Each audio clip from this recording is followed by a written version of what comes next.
Pemerintah meluncurkan program cek kesehatan gratis di sekolah-sekolah yang dilaksanakan di 12 lokasi di berbagai daerah sebagai bagian dari upaya percepatan program hasil terbaik di bidang kesehatan dalam visi misi Asta Cita Presiden Prabowo Subianto.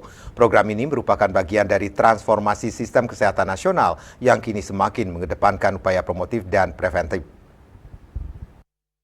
Dr. Pratikno, Menteri Koordinator Bidang.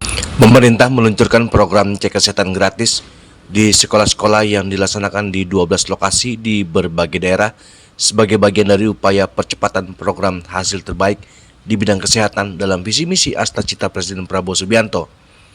Menteri Kesehatan Budi Gunadi Sadikin menjelaskan bahwa cakupan program ini sangat luas, menyasar seluruh lapisan masyarakat dimulai anak usia sekolah, serta berharap program cek kesehatan gratis bisa menjangkau sekolah-sekolah di bawah Kementerian Agama, sekolah rakyat, dan sekolah umum. Menkes menambahkan, sejak diluncurkan 6 bulan lalu, program cek kesehatan gratis telah menjangkau 16,4 juta masyarakat. Dengan perluasan kesatuan pendidikan, program ini ditargetkan mampu menyentuh seluruh populasi Indonesia hingga 280 juta jiwa setiap tahunnya.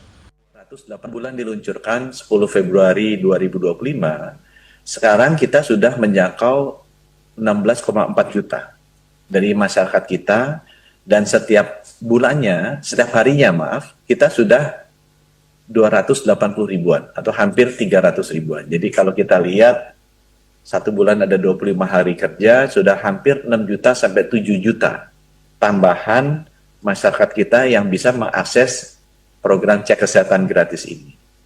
Nah, untuk mengakselerasi agar kita bisa menjangkau lebih banyak masyarakat lagi, di tanggal 4 nanti kita akan meluncurkan program cek kesehatan gratis untuk anak sekolah. Ini bertepatan juga dengan tahun ajaran baru. Kita harapkan program khusus cek kesehatan gratis sekolah Kementerian Agama juga ada sekolah rakyat itu Pak Pratik di bawah Kementerian Sosial. Dan sebagai informasi teman-teman, karena sekolah rakyat itu adalah sekolah berasrama, jadi kemarin kita mulainya duluan. Kita sudah melakukan cek kesehatan gratis sekolah rakyat di 72 sekolah.